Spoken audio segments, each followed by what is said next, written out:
Hello friends, ഇന്നത്തെ ക്ലാസ്സിലേക്ക് എല്ലാവർക്കും സ്വാഗതം. കഴിഞ്ഞ ക്ലാസ്സിൽ സിഗരറ്റ് പാൻസിൻ്റെ ഗ്രാഫും കട്ടിങ്ങുമാണ് കാണിച്ചത്. ഇന്ന് ഇപ്പോൾ നമ്മളതിൻ്റെ സ്റ്റിച്ചിങ്ങാണ് കാണിക്കാൻ പോകുന്നത്. അപ്പം ഗ്രാഫും എല്ലാവരും ഗ്രാഫൊക്കെ വരച്ച് ഒക്കെ തുണിയൊക്കെ കട്ട് ചെയ്ത് റെഡി ആയിട്ടുണ്ടാവുമെന്ന് വിശ്വസിക്കുന്നു. അപ്പോൾ ഇന്ന് നമ്മൾ സ്റ്റിച്ചിങ് കാണിക്കാം. ഇപ്പോൾ സ്റ്റിച്ചിങ് ചെയ്യുമ്പോൾ ആദ്യമായിട്ട് നമ്മൾ എന്ത് ചെയ്യണമെന്ന് പറഞ്ഞാൽ, ഇപ്പോൾ ഈ പീസുകൾ, ഇപ്പോൾ ഞാൻ ബാക്ക് പീസാണ് എടുത്തിട്ടുള്ളത്. അതിൻ്റെ നല്ല വശം അകത്താക്കിയിട്ട് അങ്ങനെയാണ് നമ്മൾ കട്ട് ചെയ്യാൻ വെക്കുന്നത്. ഇപ്പോൾ ഇങ്ങനത്തെ തുണിക്കൊക്കെ നല്ലതും മോശവും പ്രത്യേകിച്ച് മനസ്സിലാവില്ല, ഒരേപോലെ ആയിരിക്കും. എങ്കിലും നമ്മളെപ്പോഴും നല്ല വശം അകത്ത് എന്നുള്ള ആ ഒരു ഇതിലാണ് പിന്നെ കട്ട് ചെയ്യുമ്പോൾ എല്ലാം വരക്കുന്നൊക്കെ ചെയ്യുന്നത്. അങ്ങനെ വരച്ചതിന് ശേഷം അതിൻ്റെ ഇത് ബാക്ക് പീസാണെന്ന് ജസ്റ്റ് ഒന്ന് മോശവശത്ത് മാർക്ക് ചെയ്ത് കൊടുക്കുക. അപ്പോൾ രണ്ട് ഭാഗത്തും, അതായത് രണ്ട് പീസിൻ്റെയും മോശവശത്ത് ബാക്ക് പീസ് എന്ന് മാർക്ക് ചെയ്ത് കൊടുക്കുക.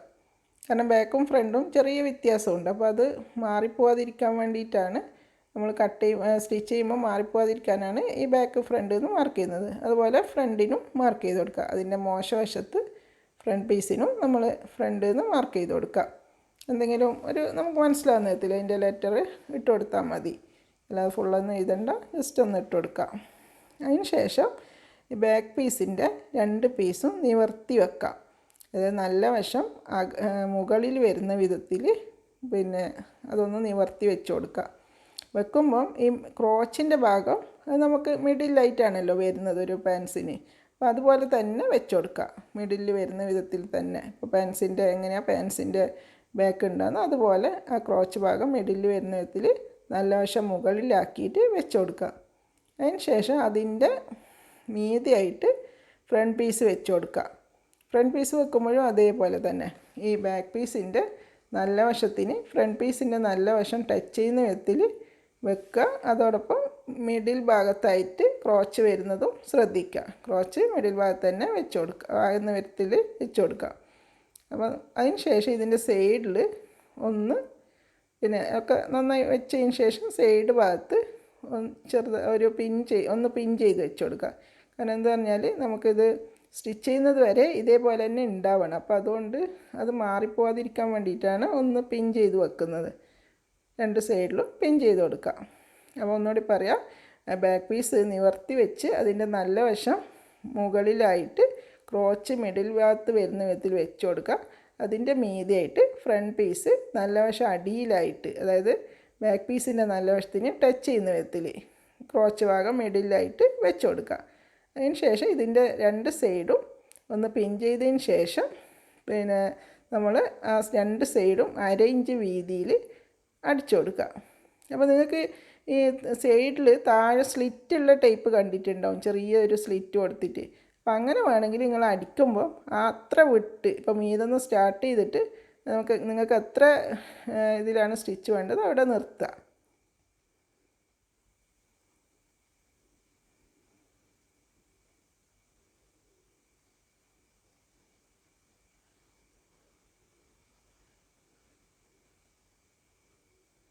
അപ്പം സ്ലിറ്റ് നിങ്ങൾക്ക് വേണമെങ്കിൽ അതിനനുസരിച്ച് അവിടെ നിർത്തി കൊടുക്കുക. ഇപ്പോൾ ഒരു 3-4 ഇഞ്ചിൽ സ്ലിറ്റ് വേണമെങ്കിൽ അവിടെ വരെ മാത്രം അടിച്ച് അവിടെ നിർത്തി കൊടുക്കുക. അതിന് ശേഷം നമ്മൾ ടോപ്പിൻ്റെ സ്ലിറ്റ് എങ്ങനെയാണ് അടിച്ചത് അതുപോലെ തന്നെ അതിൻ്റെ സ്ലിറ്റ് ഭാഗം നമ്മൾ വിട്ട അത്ര ഭാഗം അതിൻ്റെ അരികെ മടക്കി അടിച്ചു കൊടുക്കുക. നമ്മൾ ടോപ്പിൻ്റെ സ്ലിറ്റ് അടിച്ചു കൊടുക്കൂലേ മടക്കിയിട്ട്, അതേ മെത്തേഡിലാണ് അടിക്കേണ്ടത്. ഇനിയിപ്പോൾ നമുക്ക് ഇതിൻ്റെ നമ്മൾ സൈഡ് അടിച്ചതിന് ശേഷം ഇതിൻ്റെ തയ്യൽ തുമ്പ് രണ്ട് സൈഡിലേക്കും ആക്കിയിട്ട് ഇപ്പോൾ രണ്ട് സൈഡും അതേപോലെ അടിച്ചു കൊടുക്കണം, രണ്ട് പീസിൻ്റെയും. അതിന് ശേഷം ഇതിൻ്റെ തയ്യൽ തുമ്പ് അങ്ങോട്ടും ഇങ്ങോട്ടും ആക്കിയിട്ട് ഒന്ന് നന്നായിട്ട് ഇസ്തിരി ഇട്ട് കൊടുക്കുക. അപ്പോൾ അതിൻ്റെ നല്ല വശത്തും ഇസ്തിരി ഇടണം, മോശവശത്തും ഇസ്തിരി ഇടണം. അപ്പോൾ ഈ തയ്യൽ തുമ്പ് അങ്ങോട്ടും ഇങ്ങോട്ടും ആക്കിയിട്ട് കുറച്ചൊന്ന് വെള്ളവും കൂടി സ്പ്രേ ചെയ്തിട്ട്, അതായത് ഇസ്തിരിപ്പട്ടിക്ക് തന്നെ ആ സംവിധാനം ഉണ്ടെങ്കിൽ അങ്ങനെ, ഇല്ലെങ്കിൽ നമ്മൾ കൈ കൊണ്ടൊന്ന് സ്പ്രേ ചെയ്തിട്ട് അടിച്ചു കൊടുത്താൽ മതി, ഇസ്തിരി ഇട്ട് കൊടുത്താൽ മതി. അപ്പോൾ നല്ലൊരു ഫിനിഷിംഗ് ആയിരിക്കും ഉണ്ടാവില്ലേ. നമുക്കിപ്പോൾ പാൻസ് ഫുള്ള് അടിച്ചു കഴിഞ്ഞതിന് ശേഷം അങ്ങനെ ഇസ്തിരി ഇടാൻ പറ്റില്ല, കാരണം അകത്ത് ഈ തയ്യൽ തുമ്പ് അങ്ങോട്ടും ഇങ്ങോട്ടും ആക്കിയിട്ട് ഇടാൻ ബുദ്ധിമുട്ടായിരിക്കും. അപ്പോൾ അതുകൊണ്ട് ആദ്യം തന്നെ അതൊന്ന് ഇട്ട് കൊടുത്തതിന് ശേഷം ഇതിൻ്റെ ബാക്കിയുള്ള ഭാഗമൊക്കെ അടിച്ചാൽ മതി. ഇനിയിപ്പോൾ നമുക്ക് ചെയ്യാനുള്ളത് അടുത്തതായിട്ട് ഇതിൻ്റെ കാലിൻ്റെ അടിവശം മടക്കി അടിക്കുന്നതാണ്. കാരണം കാല് അടിവശം മടക്കിയതിന് ശേഷമാണ് ഈ മറ്റേ സൈഡ് ഭാഗം ജോയിൻ ചെയ്യേണ്ടത്. അപ്പോൾ ഈ കാലിൻ്റെ അടിവശം നമ്മൾ എത്രയാണ് എടുത്തത്, ഇപ്പോൾ ഞാൻ 3 ഇഞ്ചാണ് കാലിൻ്റെ ഭാഗം മടക്കി അടിക്കാൻ എടുത്തിട്ടുള്ളത്. അപ്പോൾ ആ 3 ഇഞ്ച് നിങ്ങൾ ഓരോരുത്തർ അവർ എത്ര എടുത്തത് അതിനനുസരിച്ച് അത് കറക്റ്റായിട്ട് സ്ട്രെയിറ്റ് ആയിട്ട് ഇങ്ങനെ മടക്കുക. മടക്കിയിട്ട് വേണമെങ്കിൽ നിങ്ങൾ ഒന്ന് ഇസ്തിരി ഇട്ട് കൊടുത്താലും മതി കേട്ടോ. അപ്പോൾ നല്ല ഇതിൽ നിന്നോളൂ, നിങ്ങൾക്ക് അടിക്കാൻ കുറച്ചുകൂടി എളുപ്പമായിരിക്കും. എന്നിട്ട് ആ മാർക്ക് ചെയ്തിട്ട് അതിൻ്റെ അറ്റം ഒരു ചെറുതായിട്ടൊന്ന് മടക്കിയിട്ട് പിന്നെ അടിച്ചു കൊടുക്കുക.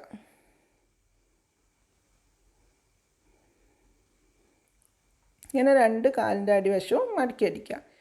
മടക്കി അടിക്കുമ്പോൾ നിങ്ങൾ ശ്രദ്ധിക്കേണ്ടത് ഇതിൻ്റെ ജോയിൻറ്റ് ഭാഗം ഉണ്ടല്ലോ. ഇപ്പോൾ 2 പീസും ജോയിൻ ചെയ്തിട്ടാണ് നമ്മളിപ്പോൾ ഒറ്റ പീസാക്കിയിട്ടുള്ളത്. അപ്പോൾ ആ ജോയിൻറ്റ് ഭാഗം ഇങ്ങനെ ഒപ്പം വരണം. അങ്ങനെയാണെങ്കിൽ മാത്രമേ ആ കാലിൻ്റെ അടിവശം നല്ല സ്ട്രെയിറ്റ് ആയിട്ട് ഉണ്ടാവുള്ളൂ. ഇല്ലെങ്കിൽ കുറച്ച് ചെരിഞ്ഞിട്ടും ഉണ്ടാവും, പിന്നെ അവിടെ ചുളിവും വരും. അപ്പം അങ്ങനെ വരാതിരിക്കാൻ ഈ ജോയിൻറ്റ് ഭാഗം കറക്റ്റ് വരുന്ന വിധത്തിൽ വേണമെങ്കിൽ അവിടെ ഒന്ന് പിൻ ചെയ്ത് വെച്ചാലും കുഴപ്പമില്ല. എന്നിട്ട് അടിക്കുക. അപ്പോൾ ഈ സൈഡ് കുറച്ചൊരു ചെരിഞ്ഞ് നിൽക്കുന്ന പോലെ ഉണ്ടാവും, പക്ഷെ അത് കുഴപ്പമില്ല, അതങ്ങനെ നിന്നോട്ടെ. നമുക്ക് ജോയിൻറ്റ് മിഡിലാണ് കറക്റ്റ് ഉണ്ടാവേണ്ടത്. ജോയിൻറ്റ് ഭാഗം കറക്റ്റ് ഉണ്ടെങ്കിൽ അത് സ്ട്രെയിറ്റ് ആയിട്ട് ഉണ്ട് എന്നുള്ളത് നമുക്ക് ഉറപ്പിക്കാം. അങ്ങനെ ആയിരിക്കണം മടക്കി അടിക്കുന്നത്. അതിന് ശേഷം ഇതിൻ്റെ നല്ല വശം പിന്നെ അകത്താക്കിയിട്ട് ഇങ്ങനെ മടക്കി കൊടുക്കുക 2ആയിട്ട്. എന്നിട്ട് അതിൻ്റെ മറ്റേ സൈഡ് ഭാഗം ജോയിൻ ചെയ്ത് കൊടുക്കുക. ഇവിടെ 2 സ്റ്റിച്ച് അടിക്കണം, കാരണം കുറച്ചുകൂടി ഒന്ന് നൂല് ഇളകിപ്പോവാതിരിക്കാനൊക്കെ, പിന്നെ കുറച്ചുകൂടി നല്ലൊരു സ്ട്രോങ് ആയി നിൽക്കാൻ വേണ്ടിയിട്ട് അത് 2 സ്റ്റിച്ച് അടിച്ചു കൊടുക്കുക. 2 പ്രാവശ്യം അങ്ങോട്ടും അടിക്കുക, തിരിച്ച് വീണ്ടും അടിച്ചു കൊടുക്കുക. പിന്നെ അറ്റം ഒന്ന് ലോക്കും കൂടി ചെയ്യണം.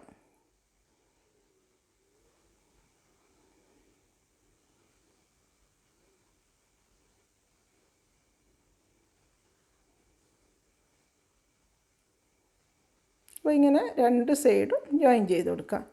ഇത് ജോയിൻ ചെയ്തതിന് ശേഷം പിന്നെ നമുക്ക് ഇനി ചെയ്യാനുള്ളത് ഇത് 1/2 ഇഞ്ച് വീതിയിൽ കൂടാൻ പാടില്ല കേട്ടോ. ഇത് 1/2 ഇഞ്ചിൽ മുന്നേ നിൽക്കണം. പിന്നെ താഴെ ഭാഗത്ത് കുറച്ച് കൂടിയാലും ഈ ക്രോച്ചിൻ്റെ ഭാഗത്തേക്ക് എത്തുമ്പോഴത്തേക്ക് 1/2 ഇഞ്ച് തന്നെ ഉണ്ടാവാൻ പാടുള്ളൂ.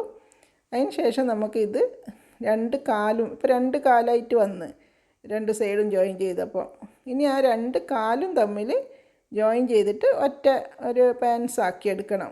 അപ്പോൾ അതിന് വേണ്ടിയിട്ട് ഈ ക്രോച്ച് ഭാഗം ഇങ്ങനെ നിവർത്തി വെച്ച് കൊടുക്കുക.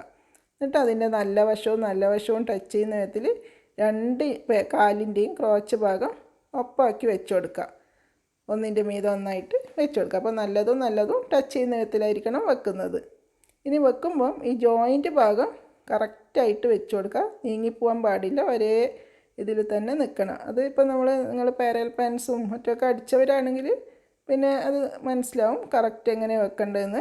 എന്നിട്ട് അവിടെ ഒന്ന് പിൻ ചെയ്ത് കൊടുക്കുക. കാരണം നമ്മൾ അടിക്കുമ്പോൾ നീങ്ങിപ്പോവാതിരിക്കാൻ വേണ്ടിയിട്ടാണ് പിൻ ചെയ്യേണ്ടത്. അങ്ങനെ പിൻ ചെയ്തതിന് ശേഷം ഇതിൻ്റെ ഒരറ്റം മുതൽ മറ്റേ അറ്റം വരെ അപ്പോഴേക്കും നമ്മൾ 2 കാലും തമ്മിൽ ജോയിൻ്റ് ആയിട്ട് വന്നോളൂ. അങ്ങനെ ഒരു 1/2 ഇഞ്ച് വീതിയിൽ 2ഉം കൂടി ജോയിൻ ചെയ്ത് കൊടുക്കുക. അപ്പോൾ അവിടെ നല്ല കറക്റ്റ് ഇപ്പോൾ ഇങ്ങനെ ഒന്ന് പിൻ ചെയ്തിട്ട് കാരണം ഇപ്പോൾ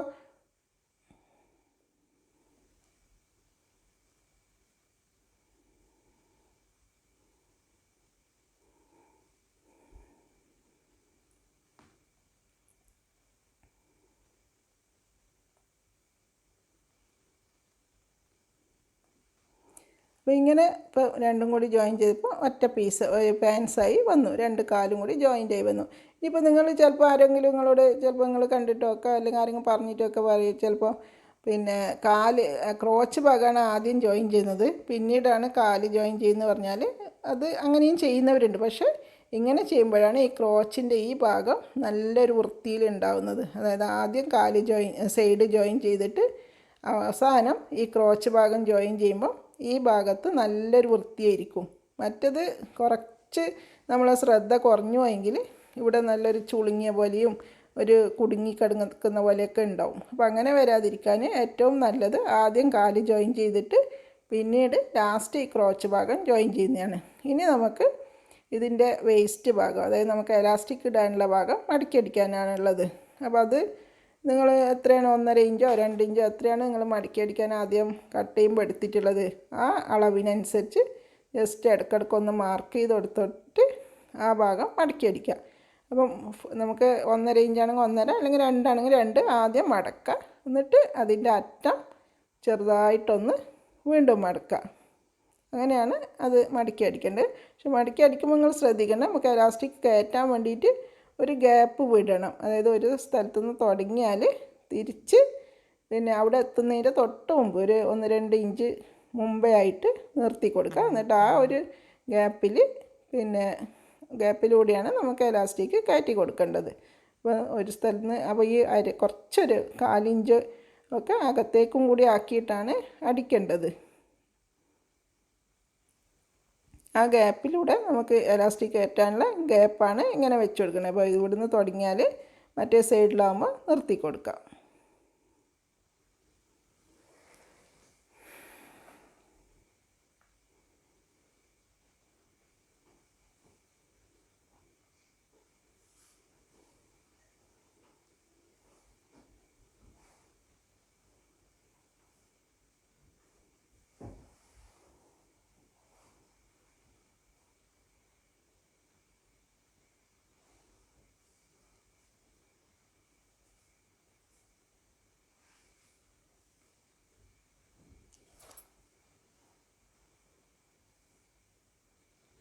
ഇപ്പോൾ നമ്മൾ വേസ്റ്റിൻ്റെ ഭാഗം മടക്കി അടിച്ച് കഴിഞ്ഞ് ഇനിയിപ്പോൾ നമുക്ക് ഇതിൻ്റെ ഈ ഗ്യാപ്പ് കൂടി എലാസ്റ്റിക് കയറ്റി കൊടുക്കണം. അപ്പോൾ എലാസ്റ്റിക് എടുക്കുന്നത് നമ്മൾക്ക് വേസ്റ്റിൻ്റെ ഭാഗം നമ്മൾ ആരെ അളവിലാണോ ആ ആളുടെ വേസ്റ്റ് ഭാഗം ടൈറ്റായിട്ട് ടേപ്പോടെ ഒന്ന് പിടിച്ചു കൊടുക്കുക.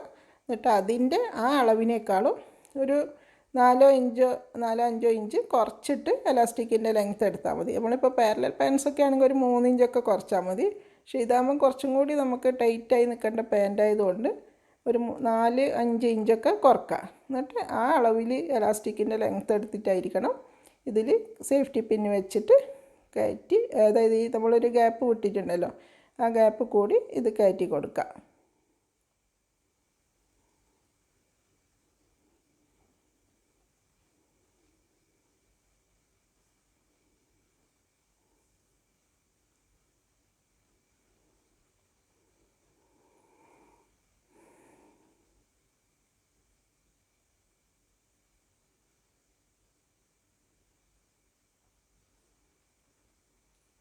കയറ്റി കഴിഞ്ഞ ശേഷം ഒരു സൈഡിലേക്ക് കയറ്റി മറ്റേ സൈഡിലെ പുറത്തെടുത്തതിന് ശേഷം ഇതിൻ്റെ അറ്റം തമ്മിൽ ജോയിൻ ചെയ്തെടുക്കുക. അപ്പോൾ ഇങ്ങനെ ചെയ്യാതെ ഇങ്ങനെ ഒന്നിൻ്റെ മീതെ ഒന്നായിട്ട് വെച്ച് കൊടുക്കാം. മറ്റേതാകുമ്പോൾ ഇങ്ങനെ ഒരു കട്ട പോലെ നിൽക്കും അവിടെ. അപ്പോൾ അങ്ങനെ വരാതെ നല്ലൊരു വൃത്തിയിൽ നിൽക്കാൻ വേണ്ടിയിട്ടാണ് ഇങ്ങനെ ചെയ്യുന്നത്. അപ്പോൾ ഒരു 4-5 സ്റ്റിച്ച് ഇട്ട് കൊടുക്കുക. കാരണം സിഗ്സാഗ് ഉണ്ടെങ്കിൽ അങ്ങനെ, അല്ലെങ്കിൽ സാധാ സ്റ്റിച്ചാണെങ്കിൽ അങ്ങനെ ആയിട്ട് 4-5 പ്രാവശ്യം അങ്ങോട്ടും ഇങ്ങോട്ടുമായിട്ട് അതിനെ സ്റ്റിച്ച് ചെയ്ത് യോജിപ്പിക്കാം.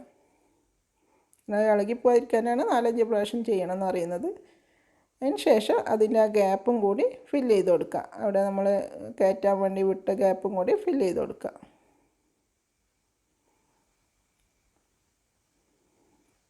ഇപ്പോൾ നമ്മൾ എലാസ്റ്റിക് കയറ്റി കഴിഞ്ഞ് അതിൻ്റെ കഴിഞ്ഞു. ഇനിയിപ്പോൾ നമുക്ക് എലാസ്റ്റിക്കിൻ്റെ അതിൻ്റെ മിഡിൽ ഭാഗത്തുകൂടി ഒരു സ്റ്റിച്ച് വേണമെങ്കിൽ ഇടാം. അപ്പോൾ അത് ഞാൻ പാരലൽ പാൻസിൻ്റെ എലാസ്റ്റിക് വെച്ച മോഡൽ അടിക്കുമ്പോൾ കാണിച്ചിട്ടുണ്ട്. അതായത് 2 സൈഡും നല്ല വലിച്ച് പിടിച്ചിട്ടായിരിക്കണം അങ്ങനെ സ്റ്റിച്ച് ഇടുന്നുണ്ടെങ്കിൽ ഇടേണ്ടത്. പക്ഷെ അതൊരു നിർബന്ധമല്ല, നമുക്ക് അങ്ങനെ നിങ്ങൾക്ക് വേണമെങ്കിൽ ചെയ്താൽ മതി. കാരണം ഇങ്ങനെ തന്നെ നമ്മൾ ആവശ്യത്തിന് മതി. പിന്നെ നടുക്കൂടി ഒരു സ്റ്റിച്ച് വേണമെങ്കിൽ ജസ്റ്റ് നല്ല 2 സൈഡ് നല്ല വലിച്ച് പിടിച്ചിട്ടായിരിക്കണം ഇട്ട് കൊടുക്കേണ്ടത്. എലാസ്റ്റിക്കും തുണിയും രണ്ടും കൂടി ഒന്നിച്ച് വലിച്ച് പിടിച്ചിട്ട്, ഇല്ലെങ്കിൽ എന്താണെന്ന് പറഞ്ഞാൽ സൂചി പൊട്ടിപ്പോവും. അപ്പോൾ അങ്ങനെ വരാതെ നല്ല വലിച്ച് പിടിച്ചിട്ട് ഇട്ട് കൊടുക്കുക. അങ്ങനെ ഉള്ള ഒരു സ്റ്റിച്ച് നിർബന്ധമില്ല, അത്യാവശ്യം നിങ്ങൾക്ക് വേണമെങ്കിൽ മാത്രം ചെയ്താൽ മതി. ഇനി നമുക്ക് ഇതിൻ്റെ പിന്നെ സൈഡിന്, അതായത് കാലിൻ്റെ താഴെ ഭാഗത്ത് നമുക്ക് വേണമെങ്കിൽ ബട്ടൺസ് വെച്ച് കൊടുക്കാം. ഷോ ബട്ടനൊക്കെ വെച്ച് കൊടുക്കാം. അപ്പോൾ ഷോ ബട്ടൺ വെക്കുന്നുണ്ടെങ്കിൽ അത് അതിനേക്കാളും ഏറ്റവും നല്ലത് പിന്നെ എന്താണ്, നമുക്ക് ഫാബ്രിക് ബട്ടൺ വെച്ച് കൊടുക്കുന്നതാണ്.